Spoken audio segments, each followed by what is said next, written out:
Yeah. Let everybody in quick.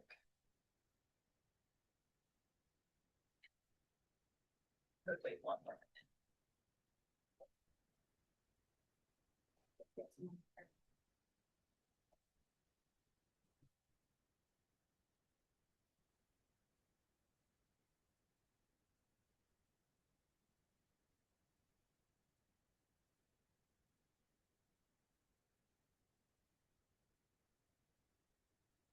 Hello, everyone. Happy noon.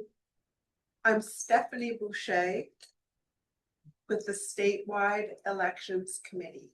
I'm also the program administrator for the State Demographic Center. That's what I do in my real life. I'm a proud member of 701. Thank you all for joining us today for the Statewide President Election Forum. Before getting to the candidates and questions, we'll first cover some housekeeping, a bit of the basics of the statewide president position, as well as the logistics and rules of the forum. This forum is being recorded and will be available soon on the MAPE website and the YouTube channel. We held our statewide vice president candidate forum earlier this week, and if you weren't able to attend, the video is now available on MAPE's website at www.mape.org. MAPE elections open Friday, June 5th, and the voting closes on Monday, June 15th. For all races that have 3 or more candidates, MAPE will use preferential voting, also known as ranked choice voting, for both the vice president and president races. This means you'll get to rank the 3 candidates, with one being your first choice, and so on. This style of voting ensures a candidate wins with at least 50% of the vote. Voting will begin on June 5th. You will receive a ballot from Big Pulse, who we use as a secure third party to conduct our voting. You will vote for statewide, region, and local positions, all within the same ballot. The email will go to your state email. You will have until June 15th to vote.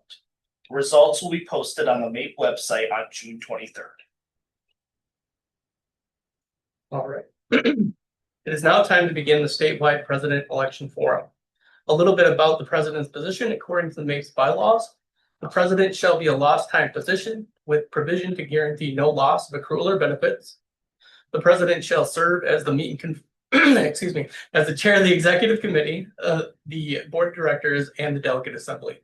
The president shall serve as an ex officio member of the statewide standing committees, except for elections committees. The president may call a special meeting of the board of directors or delegate assembly as provided for in the bylaws. The president shall work with the executive director to provide for effective and proactive labor relations with the employer, to include, where appropriate, participation in departmental meet and confer, statewide labor management committees, negotiations, and political action. Finally, the president shall appoint all committee members and committee chairs, subject to board approval, except for which provisions have been made. This year, 4 of our fellow MAPE members are running for the statewide president position. All of our candidates are active stewards. Nicole June is current chair of the Political Council and member of the Executive Committee. Carolyn Murphy is on the Negotiations Committee co-chair and Minute Meet and Confer chair. Kirsten Peterson is the negotiations representative and MAPE co-lead on the Labor Health Care Coalition. And Ted Snaza is Regional Steward Director for Region 4 and member of the ERC.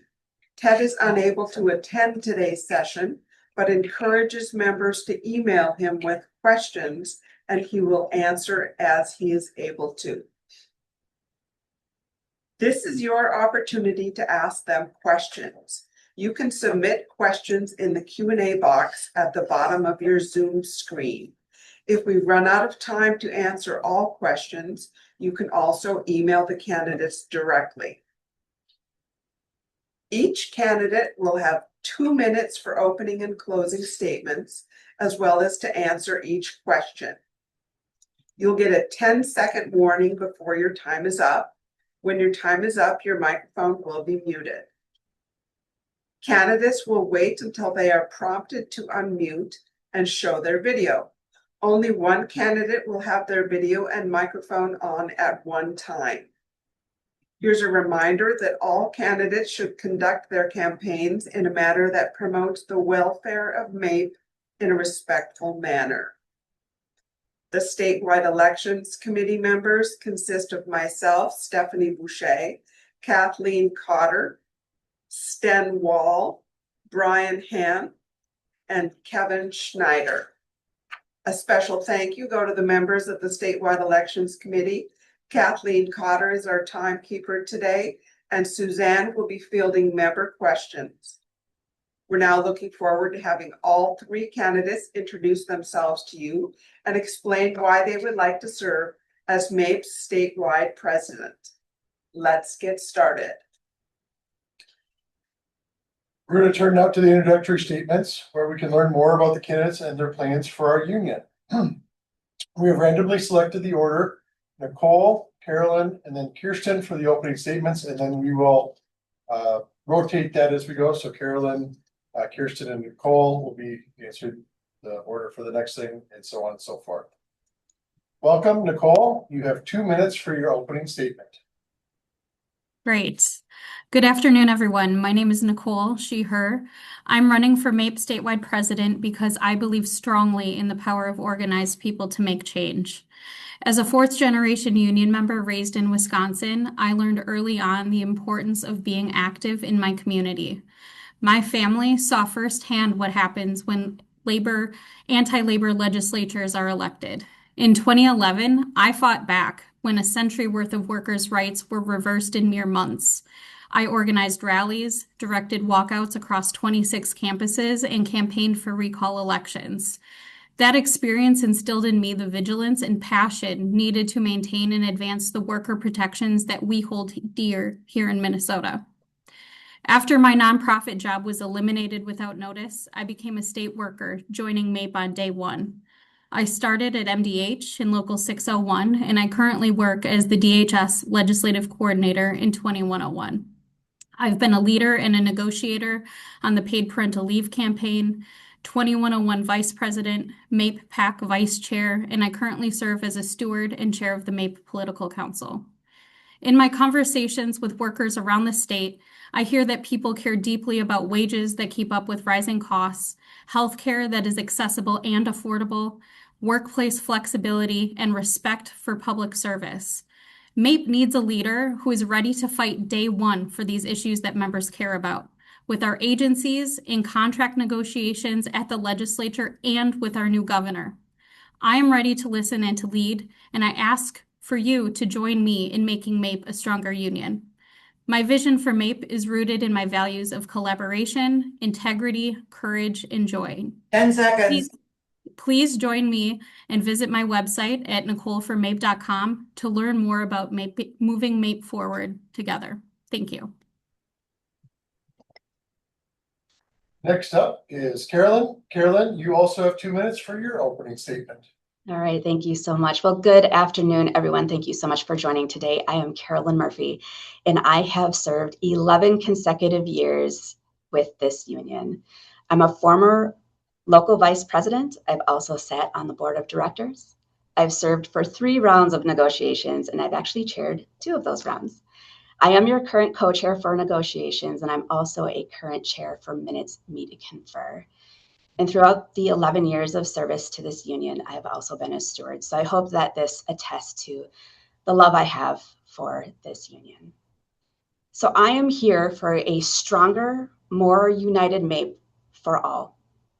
I feel somewhere along the line, we forgot what it was to have each other's backs, and divisive language was introduced and it separated us. Well, I'm here to fix that. And if it's true that we need to be strike ready for this next round of negotiations, I want to be the leader at the table. I've ran the table twice, and we need an experienced body there for what is to come. Over the years, I've established really good relationships with management and HR, which is only a benefit to you to use me as your resource at the table. So I have the educational background and the working experience in my state job, as well as the union work that I have performed. I am here to help and I am here to serve. Thank you.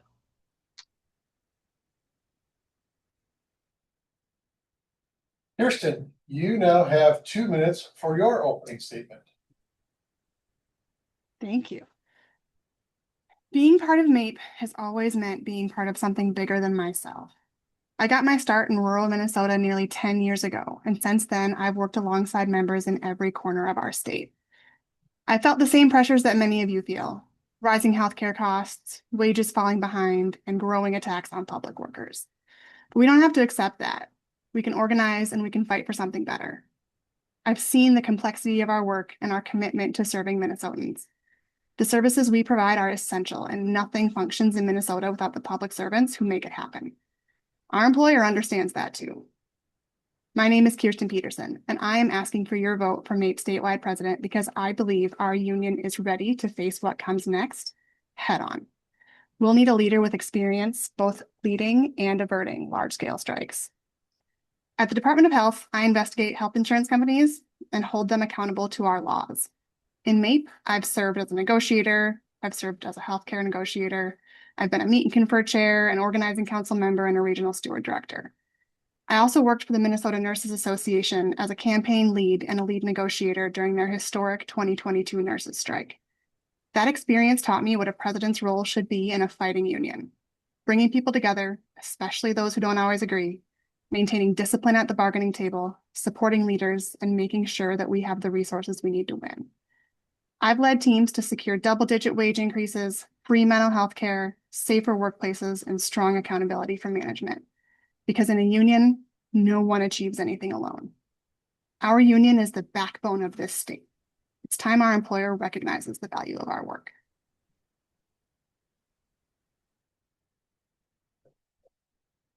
Another reminder, if you have questions for our candidates, please submit questions using the Q&A box at the bottom of your Zoom screen. Our first question for candidates involves motivation and values. It is a two-part question. What specifically inspired you to run for this leadership position, and how will your personal values guide your decisions to promote member welfare? You have 2 minutes to reply. First up, Carolyn Murphy. Carolyn, the floor is yours. Great, thank you. So what inspired the run? I believe that there's a few types of people in this world. There's people that are going to run towards it and people that will stand back. I, for the better part of me, have been the person to run towards it. Right now, I see an organization that needs some help. It needs some healing, is probably what I want to say here. In the work that I do for the state, I'm actually a negotiator and I deal with big tech during my day. And a lot of the times during that time, we actually have to do a lot of mediation. And the mediation that I do is talking with the bigwigs, if you will, the commissioners, assistant commissioners, deputy commissioners, along with the CBTO and then big tech, in trying to help mitigate big egos, if you will. So that is like my strong suit, I think, in the best way. My personal values for member welfare. I was raised by a Marine. You will know if you've worked with me before, I'm pretty like a straight shooter. I like to help people, but I'm also the one not to let someone fall behind. I am the one that takes on the burden for the people. I think I've demonstrated that 2 times now over with negotiations, is that I will lead and I will take the hits. I will make the hard calls and I will take accountability and responsibility for anything that may or may not go wrong. I think that is the leader that needs to sit in this position. We've got a lot of work to do on the inside as well as externally for our members. And so I would just love to be the leader to do that in this round. Thank you.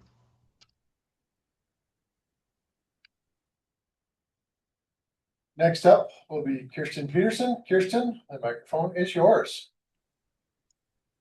Labor is under attack across this country by a coalition of the wealthy and powerful.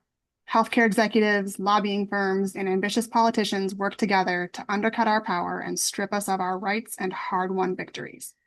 Even our own employer, despite their lies and their cries of poverty, is incredibly well-funded and well-organized. We deserve to be too. I believe MAPE is ready to take notes from that coalition. We may have diverse perspectives and goals, but it's okay if some in our union are focused on the contract while others are focused on broader issues, because MAPE is a coalition too. Empathy, pragmatism, and good humor are what drive me. When we understand how others feel, when we prioritize taking action that gets tangible, practical results, and when we find ways to have fun while we're doing it, we can achieve anything. Uniting in coalition isn't easy, but it terrifies our employer, and I think that's worthwhile. Coalition work is my specialty. I've worked hard to develop our healthcare coalition, and I've come together with candidates across our union in this very election. By finding a path forward with a shared vision, our union will achieve better working conditions and push for broader change because we must do it together.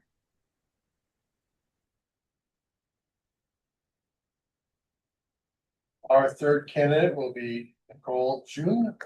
Nicole, you also have 2 minutes. Great.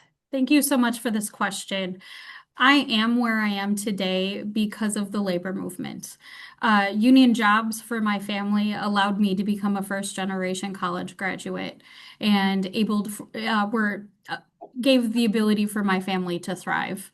And I feel like MAPE needs a leader with both organizing, negotiations, and political experience to face what we're up against right now in this climate. I actively fought Act 10 in Wisconsin and see what happens when we have anti-labor legislators elected. I know what we are up against. I know what is at stake, and I think that I can be the strongest leader to push us forward. I don't back down from a fight, but I think more importantly, I bring others with me. I work hard to lead collaboratively and develop leaders along the way, and I think we need that in a leader as well. My values are around collaboration, integrity, courage, and joy, and I know I'm going to be talking about those a lot more throughout all of these questions today. Thank you. Thanks, everyone. It's time to go on to our second question. This one involves conflict resolution and bridging gaps. Our membership represents a wide variety of social and political beliefs. Can you describe a time when you navigated a difficult disagreement and how you ensured all voices were heard while reaching a resolution? You have 2 minutes for your answer.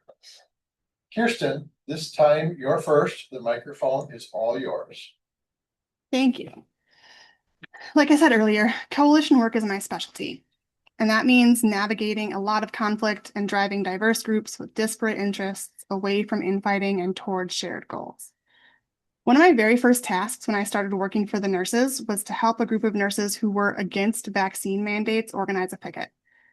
I didn't particularly agree with their stance, but nevertheless, it was their right to protest and my job to help them do so safely.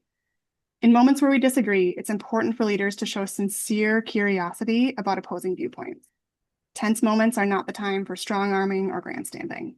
When we handle disagreements respectfully and with curiosity, we can achieve great things together. I might not have agreed with those nurses, but when it came time to strike to protect their patients over corporate healthcare profits, I'll be darned if I didn't see every single one of those nurses standing in solidarity on the picket line. A few even changed their minds along the way.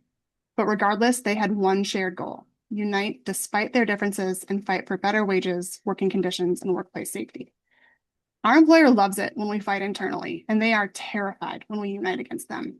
It'll take a leader with proven experience guiding people through difficult conflicts and towards shared goals to win what we deserve. Nicole, you're next. The floor is all yours. Great. I think conflict resolution is inherent in any work we are trying to do to move an organization forward, and especially in a union.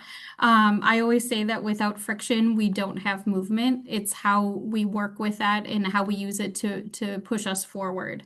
It helps as an organization sharpen our arguments, and as organizers, we want to agitate and motivate folks, right? So I think the important thing is how we do it and how we ensure that all voices are heard along the way. I think a very public example of how I navigated a conflict in this last year was being a public vote against our contract, right? There was a lot of tension and a lot of feelings around what we deserved as workers and how we should move forward as a union. And I voted on behalf of the political council, and the political council had a conversation on what that looked like. I had conversations with our negotiations co-chairs and our president before I cast that vote. And we also I crafted what I thought was a well thought out letter explaining why that was in no way speaking against the great work that the negotiators did, but really holding accountable our bad bosses and standing up to Governor Walz and not treating us the way we needed to be treated. So I think it's all about having conversations, talking about our shared values and how we can build our collective power. Carolyn, it's your turn to answer the question. Great, thank you so much. So I feel pretty blessed to have friends that are all over the political spectrum. The last couple of years have been really, really difficult, sitting just even amongst my own friends. But in doing so with my friends and along with union members, it's really helped me navigate conversations that I would end up having with my negotiations group.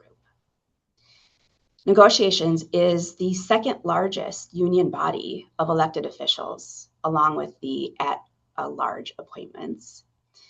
Getting 27 people to move forward in one dynamic way is probably the biggest work that I've done for this union, and I've done it twice over.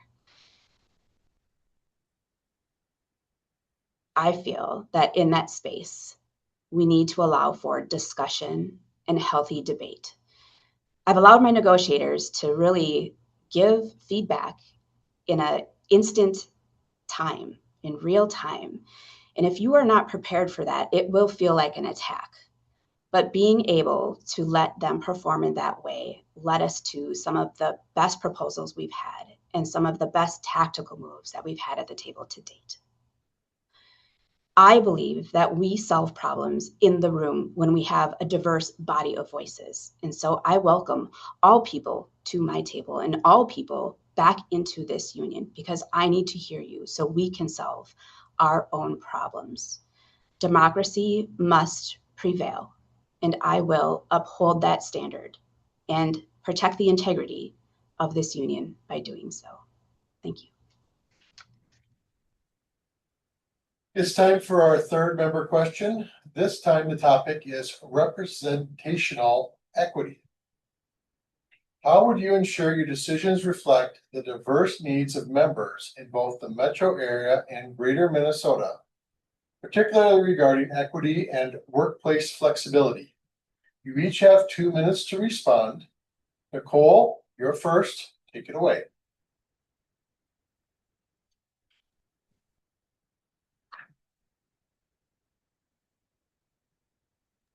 Thank you. I think it's really important to understand that we have different needs across our union, whether it be across different agencies, across different work sites, and across different areas in the state. As president, I think it is really important to be present. And something I would want to do is make sure that I am in each region physically every year, to listen to members, to be present, to be available. And also having office hours so I'm hearing folks. Something that I've instituted on the executive committee this last year a little over a year now, is having regular member leader emails and regular member leader check-ins to open us up more and have membership feedback loops so that you know what we are doing, we know what you need, and can build off of that. I want to expand that further and be available to you. I also think that, as we hire a new executive director and more operational work goes that way, the president and executive committee and board can focus more on that vision work, that more member-facing work, and we can be present. I think it's important for our campaigns that we are focused on impacts statewide, and I think it makes stronger arguments for our work. RTO looks different, and the impacts are different whether you have to work in office, whether you work in Ely, whether you work in St. Paul. And I think having that understanding only helps strengthen our campaign. So we need to talk to our members and be present in order to do that. And that's something I commit to as president. Carolyn, the floor is all yours. You have 2 minutes. All right. Well, thank you so much. So I feel like I need to hear from all of my members. And so your president needs to be easily accessible, but they also need to be responsive. Having an open door policy and open office hours is one of the things that I am going to strive for. And for some of you that have joined me, I'm actually holding open office hours at night right now until the vote is done from 7 to 7:30. And that is the type of leadership I want to show to people. I want to be easily accessible to you. Not gonna lie, there's a lot of work to be done, and there's a lot of assessments and personal visits that do need to happen. Regarding workplace flexibility, I'm actually working on this right now with my Meet and Confer team, that we are building out a space where we can have these conversations with our leadership. We are gathering data as far as retention rates and turnover rates and presenting those to our management. We're gathering survey data as well as impact stories. Minute is known to have been one of the more flexible agencies from the work from home or telework policy. And we've lost that. And I want to empower us as a team, but also empower the employer to stand up against our employer as a whole and say, we need the autonomy to be successful in the business that we are running. I would hope that all agencies and Meet and Confers would do the same. And so we can move in a forward motion as far as it goes with flexible workspaces. Thank you. Kirsten, the microphone is yours. There's a lot of valid concern about how the next president will unite Greater Minnesota and the Metro. I understand that concern because I've lived it. I got my start in MAPE in Region 18, which is one of the most rural regions in the state. Today, like I said, I'm running alongside candidates from both rural and metro regions because I believe our strength comes from bringing different perspectives together, not choosing one over the other. What I've learned over the years is that the divide isn't really between Greater Minnesota and the Metro. It's between the workers who have common interests and our employer who benefits when we are divided. I grew up in the back of an auto parts store in a small town, Redwood Falls, Minnesota. My mom ran a gift shop. My dad owned the parts store. He served as the president of the local Lions Club, and he is a lifelong Republican. We don't agree on much politically, but we agree on the value of hard work, community, and making sure ordinary people get a fair shot. The challenges facing a member in Baudette or Redwood Falls may look different from the challenges facing a member in St. Paul, but the underlying issue is often the same. We are being asked to do more with less while decisions are made further and further away from the people that are affected by them. What happened around telework was not accidental. Our union was hit with one of the most sophisticated union busting tactics we've seen in years. The employer understood telework was a vulnerable issue for us because it impacts members differently across classifications, agencies, and communities. They knew it had the potential to divide us if we weren't prepared. My job as president won't be to promise different things to different regions. My job will be to build a union where members see themselves in one another, where rural and metro members recognize their shared interests, and where we have enough solidarity to win together. Because when we are fighting over breadcrumbs, everyone loses except the people holding the loaf.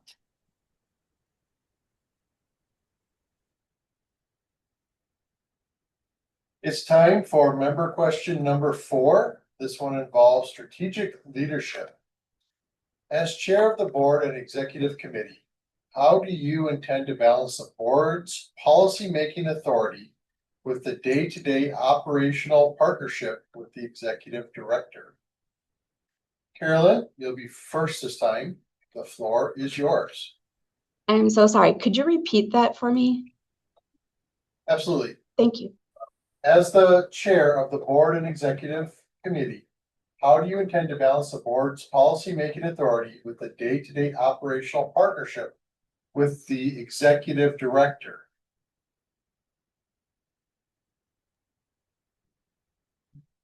Great. Thank you so much for that question. So, one of my first orders of business is actually going to be to hopefully install a second statewide vice president.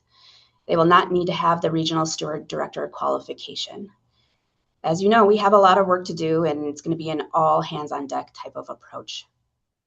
Now, I believe that the president and executive director will be at the highest level of this organization, planning out strategy together. Trust building needs to happen internally with staff and externally with our members.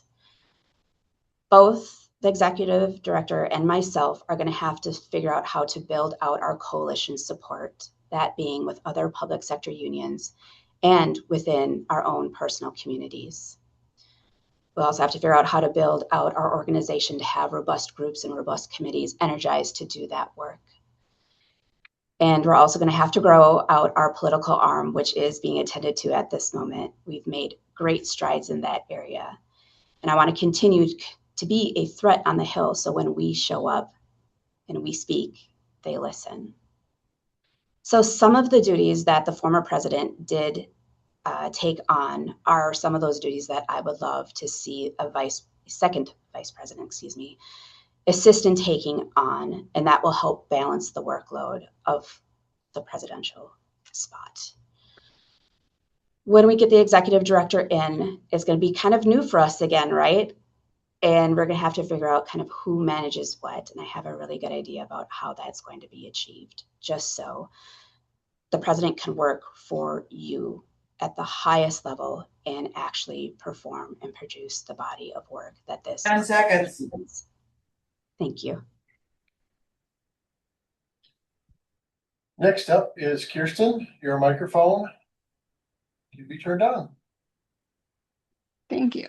So MAPE is a democratic union, and the board has to be prepared to make decisions that are in the best interests of our members, and I have full confidence that they can do that. They'll hold the line on what is okay and what is not. I've been fortunate to work alongside and learn from some of the strongest union leaders in the country, and I've worked with at least 4 executive directors to my count.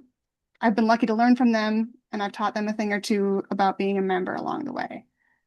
One of the biggest lessons of that work is that there's no one-size-fits-all path to winning or governing. You have to be able to adapt, escalate, and shift tactics depending on the moment that you're in. At the end of the day, our union is a coalition of workers across regions, job classes, and lived experience. So when we organize around what unites us, fair wages, affordable healthcare, safe workplaces, and real work-life balance, we can prioritize our power and deploy it strategically. Some fights are going to call for broad coalition action, bringing groups of people together who might not otherwise agree, and others are going to require targeted pressure from either specific agencies or the president and the executive director or the board. A strong union is prepared to do all of that.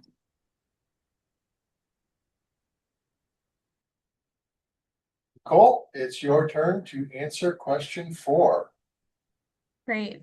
Thank you for this question. I think it's really important, and it's something that the board has been working through and having conversations while we go through this transition.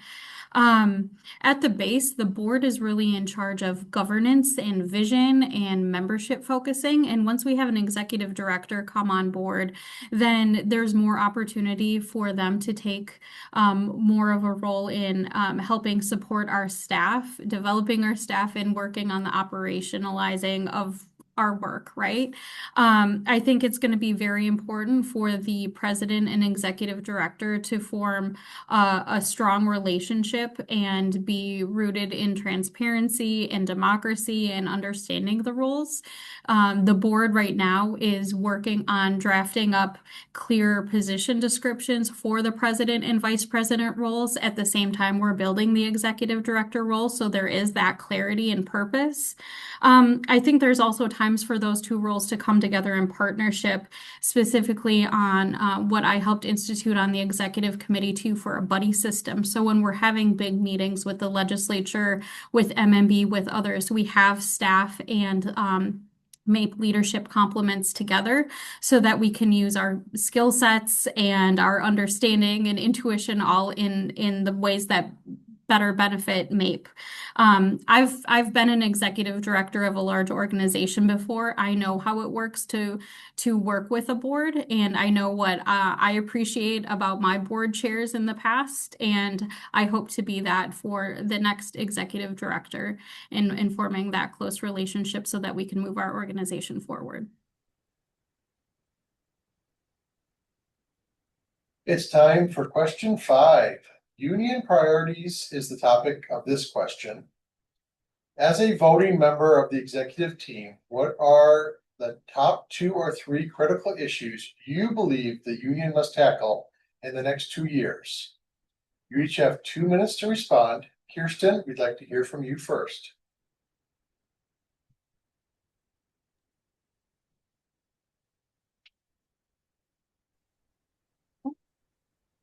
Thank you. So here's the deal. Our union is facing pressure from all sides. Our healthcare costs are out of control, our wages aren't keeping up with inflation, and our employer is using tactics like RTO to divide us. We don't have to accept the way things are. We need leadership that's ready to stand up to those challenges from day one. As a professionally trained union negotiator, I've led and averted large-scale strikes. I've done tons of coalition work, and I've stared down greedy healthcare executives, state commissioners, and even our own elected officials. I've been front and center for contract negotiations and strike lines to defend the working class because our union is my #1 priority at all times. There's a couple of things that I think are really big priorities. One is that a strike is coming because whether we like it or not, our union is going to face continued attacks on our wages, our healthcare, and our very jobs. We're going to see more sophisticated union busting tactics like RTO, and we must be ready to draw a line in the sand. MAPE members run nearly the entire Minnesota state government. We have power, and it's time we start acting like it. Whether the future requires a restructure, a strike, or both, we'll need discipline, training, and coordination. As president, I'll coordinate with our leaders and staff, strengthen communication networks, and prepare members for collective action right away. Most importantly, I'll bring discipline to the bargaining table. I know that not everyone is willing to fight for everything, but everyone is willing to fight for something. Solidarity is a muscle. The more we exercise it, especially when it's hard, the stronger we become. Together, we can accomplish anything. Next up is Nicole. The floor is yours. Great. In thinking about this, I think of one of my core values around courage, and that is standing up for your convictions and values and doing the right thing. And I think at a time when public service is directly under attack, especially from the federal government, and our agencies' budgets aren't supporting the people we serve and the programs we serve, but also not getting us the contracts we deserve, it is time to stand up and fight back and do so in a very thoughtful, coordinated, and active way. So that is a pressing issue, and that looks very different. So I think one thing we need to do in order to be ready to do that is to grow our membership and build the strength for our union. I think a big part of that also is making sure that our McAllister siblings get their first contract. They need a contract, and we need to welcome them fully into our organization. We also need a contract that supports us and genuinely reflects what we deserve. And we need to build that powerful strike threat to MMB and stand up as we welcome, however you want to take that, our new governor. And finally, we need to build support for state work. We need public support. We need coalition support, both nonprofits, labor unions, public sector, and not, to build a strengthened coalition. I helped do that in Wisconsin around Act 10, and I think we need to do that more powerfully here. I think maybe the effect of RTO was to divide us on a lot of issues, but honestly, I think it was a big political strategy for re-election campaign that didn't pan out. So I think we need to have a really strong political analysis and be really smart about what's coming up this election cycle and how we have a hand in turning both sides to what count, what matter, and knowing which way the tides are turning so we can make sure that elected officials are paying attention to us. Carolyn, the microphone is now yours. All right, thank you. So priorities, communications and outreach, and the next contract cycle. We have to know how to wield our power. So being a co-chair, I got a front row seat as to how unprepared our union is to strike. So I got to sit with my co-chair and our business agent and then plan out and proposed a negotiations plan. Within that plan, there's a negotiation roadshow. So what we're going to do is we're going to get member leaders in front of our members. So I did this back in 2018 with great success, and I think it's time to revive that. I think it's time to do a little aggressive CPR in this organization. I believe in white glove service, and I believe in doing the hard work, and I also believe that we need to build out our support systems. So right now, the organizing council is actually doing this work for us. And it's been really exciting to see them take the reins and make the negotiation roadshow come to life. We need to get the strike word out. We need to prepare ourselves what could be the fight of our lives. We haven't struck since 2001. So what is it going to look like in this modern day in 2026? I'm excited to do this work on your behalf. Thank you.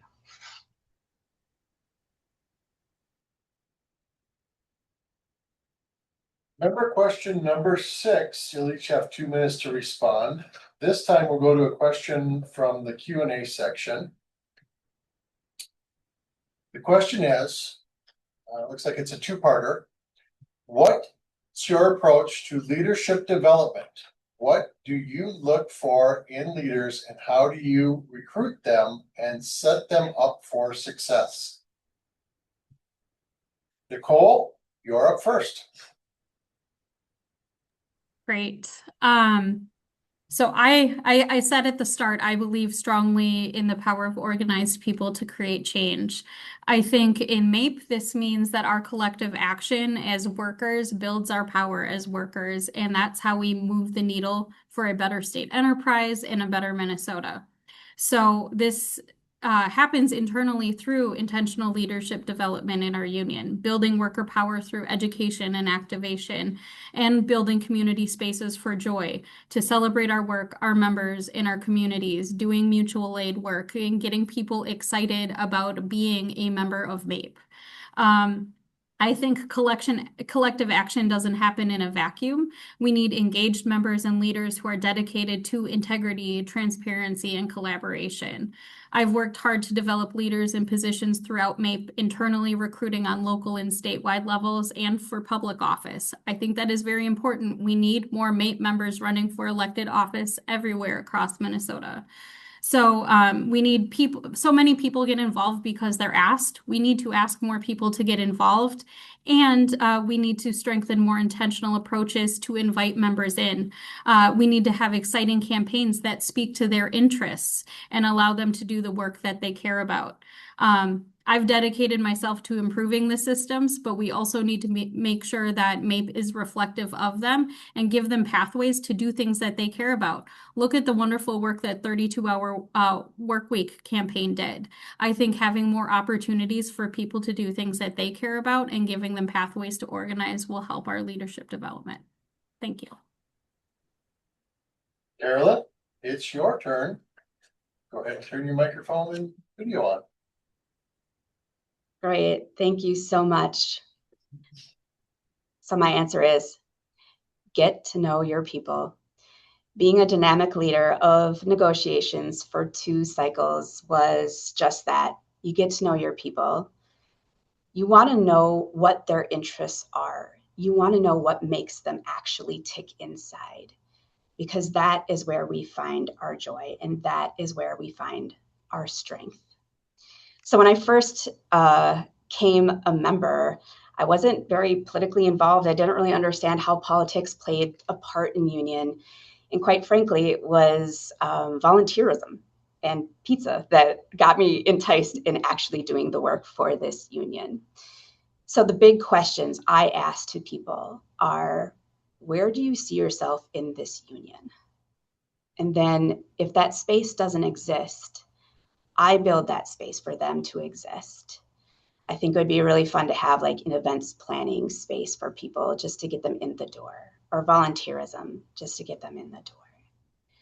Recruiting is getting to know people, having one-on-one touch bases, and then you would set them up for success. There's a lot of groundwork that we need to cover, and I feel like the organizing council is really starting to do that work right now, and that really excites me.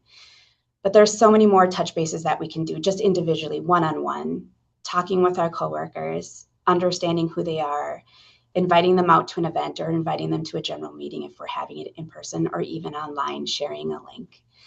So I'm hoping that that message gets out loud and clear, regardless if I get this position or not. But I think it's time for us to start making those connections and developing leaders. 10 seconds. Not a leader. Thank you. Kirsten, the floor is yours. Thank you. I love this question so much. So, something that I have told my fellow members in Region 6 is that I pulled together everybody who was running for negotiations in that region to talk to them about what to expect in the negotiations and to encourage them to find a path forward together after the election, because our union is about to face some very big fights, and we're going to need anybody who's willing to step into a leadership position to step up and do just that.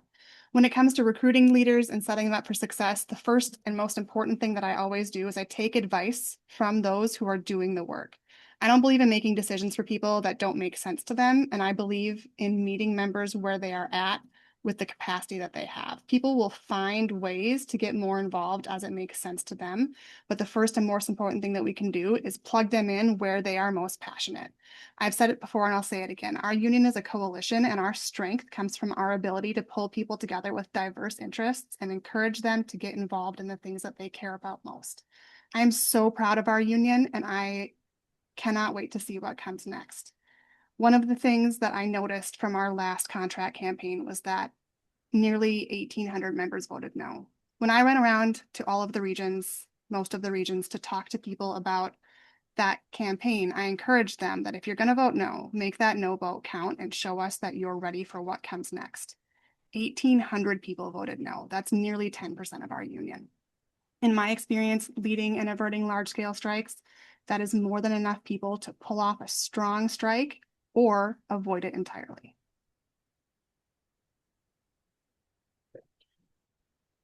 Thank you to our 3 candidates that are here today, and our 4th that unfortunately wasn't able to make it.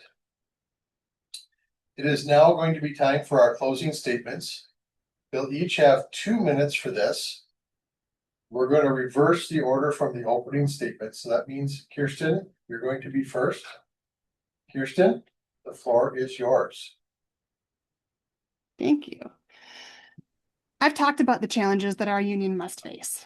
Wages, healthcare, unilateral union busting decisions from politicians that pretend to be our friends, and a growing contempt for public service itself. But this also presents an opportunity to create a shared vision, one where we understand that our work matters and it's worth fighting for. I'm here humbly asking for your vote for statewide president because I truly believe that we can overcome these challenges together. I've seen what it takes to rally the public and galvanize our members around the importance of our work because I've done it. I've led teams large and small to win double-digit wage increases, free mental health care, safer workplaces, and real accountability for management. I've led and averted large-scale strikes, and I've worked across unions to unite the healthcare coalition away from infighting and towards shared goals. I've stood in solidarity with members across our state and seen just how committed we are to serving the public. Our union deserves a leader with a proven history of winning at the bargaining table, one who will prioritize our members over the interests of politicians and management alike, and one who has united diverse groups of people who don't always agree. MAPE is a powerful union, and we're ready to start acting like it. We are the experts on how government works. We'll show legislators why it's important to fund public service. We'll show the public just how much we care about their well-being. This way, we'll be prepared to not only deal with the immediate fights, but we'll build a better tomorrow for generations of public servants to come. Being a MAPE member is the biggest honor of my life. I'm ready to stand with you because your work matters, and I know that we will prove it together. Carolyn, it's your turn. The microphone is all yours. All right. Well, thank you so much. And thank you again for everyone that came to be here and watch all of this. It's been great. So I have a 27-year finance background, and I also have an 11-year legal background. My BA is in business administration with a focus on organizational management. That, along with my 11 years of consecutive service to this union and upper level service, if you will, I think equals a well-qualified person and someone who has a holistic view of this organization. As I've stated before and will continue to state, I love this union and I am prepared to help us heal first. And then I'm going to fight like hell for this union. I hope I've demonstrated so in my negotiations and also within my committee work. And if you've worked with me before, I'm a pretty tough cookie, but I always mean it in the best intended way because I believe in this union. I believe in protecting the integrity of this union. I also believe in the autonomy of our own committees. Elected officials should be respected as such and to carry out the work of this union with regard to what they do. I will not let you down. I am here for a stronger, more united MAPE for all. So I ask for you to visit my site, carolyn4mape.com. Click on the Instagram icon there and you can see my platform and union history come to life. And then you'll also see a link in there to meet up with me from 7 to 7:30 for a little union chat. And that will be going until the 12th of June here. So I would love to see you. I would love to connect, especially to continue this conversation. 10 seconds. I'd love your vote. Thank you so much. Nicole, you have the last word. Great. Again, I'm Nicole June, and I'm asking for your vote for MAPE statewide president. MAPE needs a leader who is ready to fight day one for the issues that members care about with our agencies in contract negotiations at the legislature and with our new governor. I'm ready to lead MAPE on day one to fight for all of us. I'm a fourth generation union member and a political and labor organizer with 22 years of experience. For the last 11 years, I have dedicated myself to working to improve systems both inside and outside of MAPE.